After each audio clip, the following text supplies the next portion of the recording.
Hi, Cheyenne. Hello. Hi, Candace.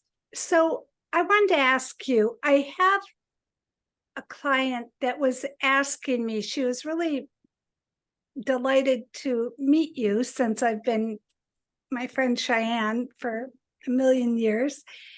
And she was curious, and a lot of people are doing this. They're downsizing, they're moving, they're thinking about it. And so she was curious, why did you get rid of everything and what's the story? Okay, well, that's a long time answer. And I've been working on simplifying for a lot of years. Your book, Less is More, I was championing you. You think you were more into the simplification at that point than I was. I was always a person who didn't pack properly, packed too much, had a lot of stuff. Like a lot of people. Um, I had some interesting trainings. One was called the radiating point, where if everything you touch has to have a purpose and has to mean something, and holding things that don't have meaning or utility in your space takes up space.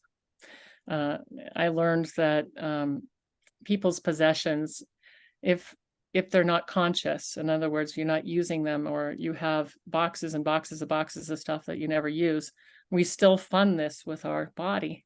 I mean, Carolyn Mace talked about that. We fund everything we own. And so to bring that conscious has always been an idea that I had. When I lived in Colorado, I think I had 13 coats. Okay. That was the one thing I had the most of. I didn't have 100 shoes, but I'm now living in a tiny home in Pine Top, Arizona. And I left Colorado after living there 20 plus years, and I really loved it there. My husband died in 2018. And so that was an impetus to step down as well. And a lot of people that move tiny are kind of forced to do that. And that kind of happened with me too, but also with my own choice. And it had to do with COVID and some of the things that were happening. I am a very strong practitioner. I use massage, I use acupuncture, I use chiropractic in the way, I use nutrition, I use a lot of clearing, everything I've studied over the years. I mean, if there's something to study, I studied it. I had more continuing education, 3 times as much. Even my accountant would say, stop, your expenses are too high. And it didn't matter. I mean, and even if it was fringe, like the cure to all cancers came out and it was about getting rid of parasites, and I would just devour it and wouldn't necessarily incorporate it into my practice. But, I have this lifelong learning and a lifelong love of serving people. But at the years I was married, we had a hotel, we had a motel, we had tons and tons of stuff. I worked 18-hour days for 20 years, 18-hour days. I And remember that. and 1 year into my marriage, my husband had less than a year, had a stroke, and had another one, 2 more the next year, and was not able to work. And so not only did I maintain my practice, but I maintained the businesses that he wanted to do. So it took about 18 hours a day. And I know I've got stark white hair, and there's something called your jing, which is your kidney chi. And I burned my jing working that long, burned it. I love being an acupuncturist. I love helping people heal. I love inspiring people about their health.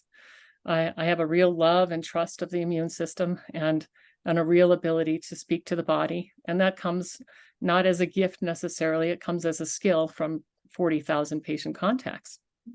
And so that's been my love of my life. COVID came along, and people were wanting to separate and go home and not be with people and so forth. So I separated out and did that. At the same time, I had a spider bite and I was out of commission. I probably lost about 40 pounds and almost died at that first part of it. And so it could have been a lot of internalizing and almost dying and understanding what's important, that maintaining property and maintaining stuff wasn't important. And then I started treating people again, just a little bit. And I noticed that people that had had the COVID-19 shot, there was no electricity. I couldn't find the electricity that I'd been using for 30 years in their body. Okay, so I want to go and find out what's in this thing. So I'm in Colorado. I go to Alamosa, I go to Salida, which are nearby, and I ask for the insert for it. And I do a lot of service work for elders, and I get a lot of, I myself am not on pharmaceuticals by God's grace, but I know that every time you get a pharmaceutical, the paperwork is even more than the pharmaceutical, it seems. You can pull out the paperwork and it's as big as a map on there.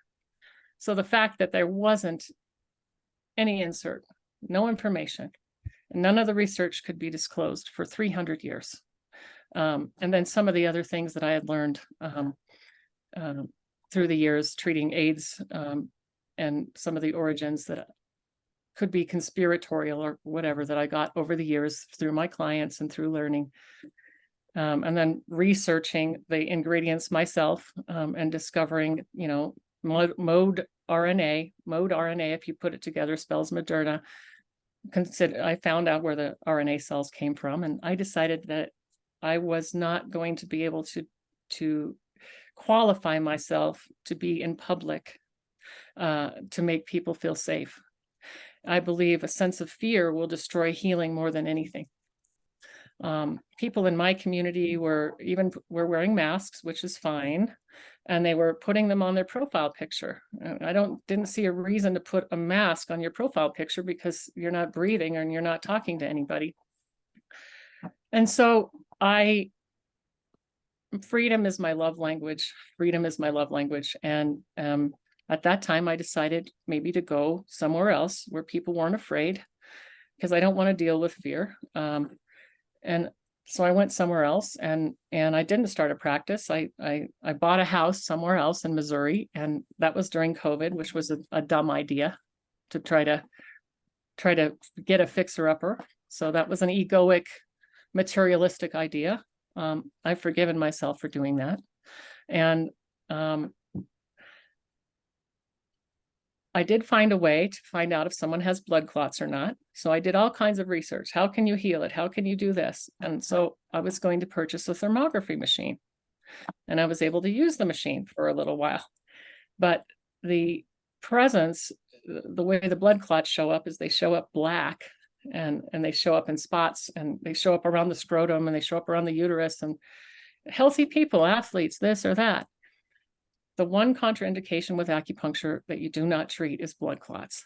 And when I saw that there were so many of them, and coupled with the fact that I couldn't douse a person, I couldn't find any electricity, put me into kind of a state of shock and kind of a state of grief. And I always trust my intuition the best I could, but I was specifically told, do not try to move clots, do not try to break through this, because by God's grace, I've gone 33 plus years of beautiful healing. It's not all perfect, but lots and lots of healing.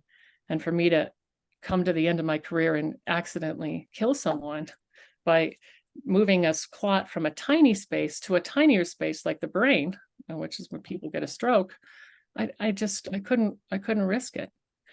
I've never separated anyone. I've treated in the prison. I treated murderers, rapists. I've never separated anyone. What do you mean? I've never said I'm going to treat just, okay, maybe I'll treat never rejected anyone. Yeah. Okay. I'm going to only treat the unvaccinated because maybe they're safe for the COVID-19. I mean, I step on a nail, I went right down and got I just, but they give you the insert, they tell you what's in it. You have a track record. Right. I've never separated anyone. And then I realized if I did this method of the thermogram, that I would have to spend all my time comforting and helping people just to see if I could treat them in the first place. Mm-hmm. You want to come in and treat someone and you let them go. But the hand holding and the other kinds of conversations that would have had to gone on that I have no idea how to deal with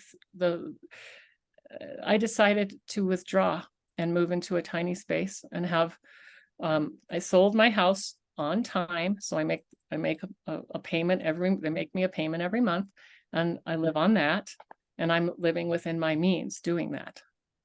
And I'm very grateful for this because I have a way to get out and talk to people.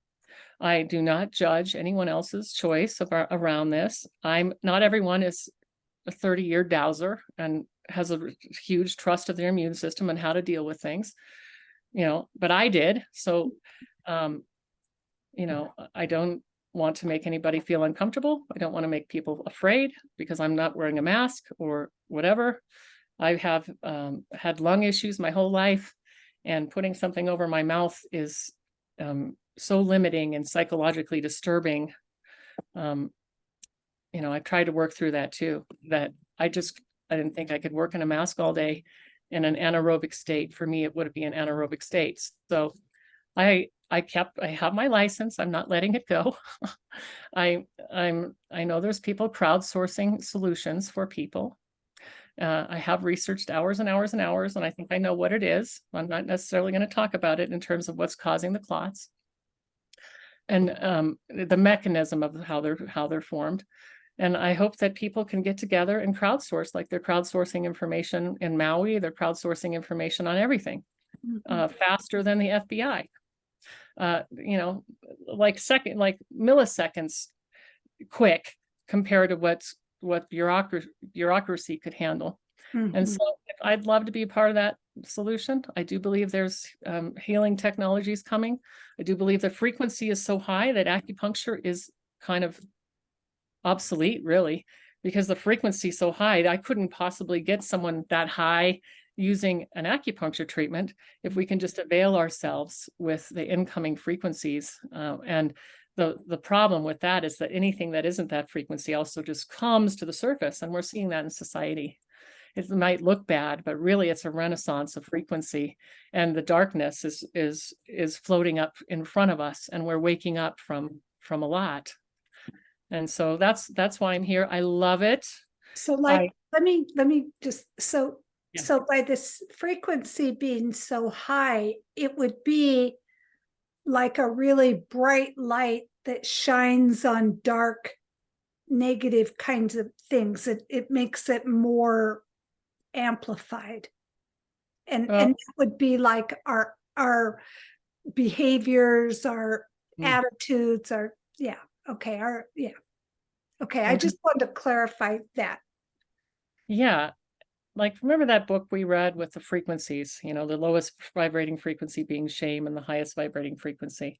So if we bring in these really high frequencies, all this stuff's going to come to the surface. But we're human beings. We need time to process all that.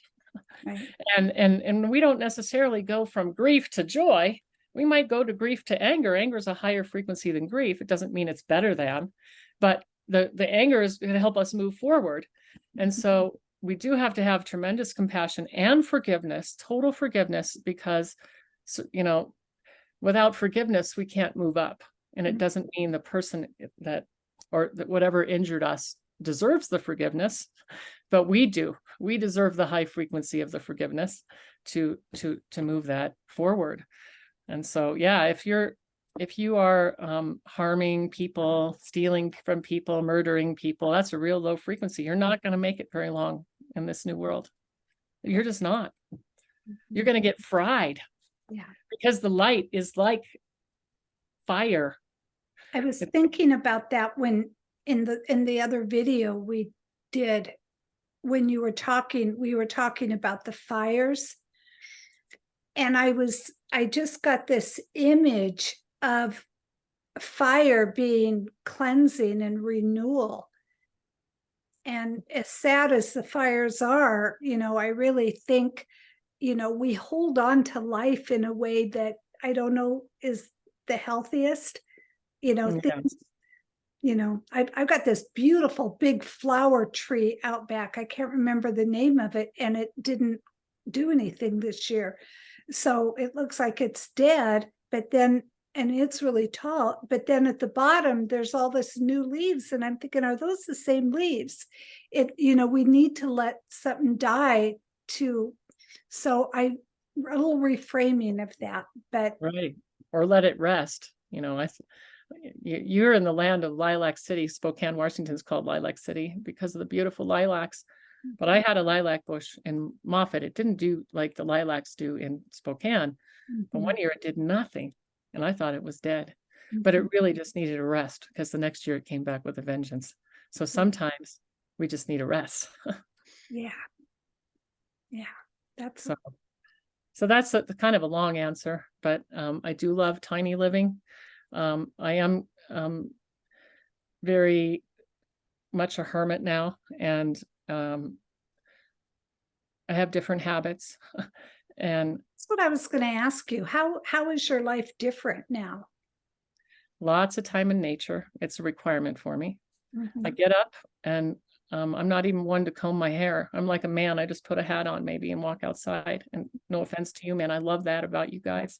Um, a lot of exercise, a lot of fresh air. The place where I live is in a like a little campground type of a thing where sometimes people pull their trailers. Most everyone lives here full time, but it's got 300-foot ponderosa pines, and I'm not managing and taking care of and cleaning decks and cleaning rooms and painting and doing all that.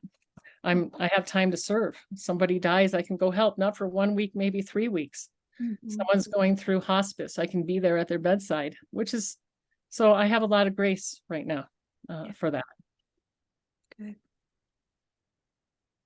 So Well, that's the tiny home, but I recommend it, I recommend especially for elders to downsize before their need to. yeah, So yeah, that's great, honey. Thank you for that. thank you. Okay. This has been great. I love you. It's been, Love you too, and I love everyone. And bless you and be happy and yeah, forgive, cry. yeah, yeah. Okay. Okay. Bye, All right. honey. Bye.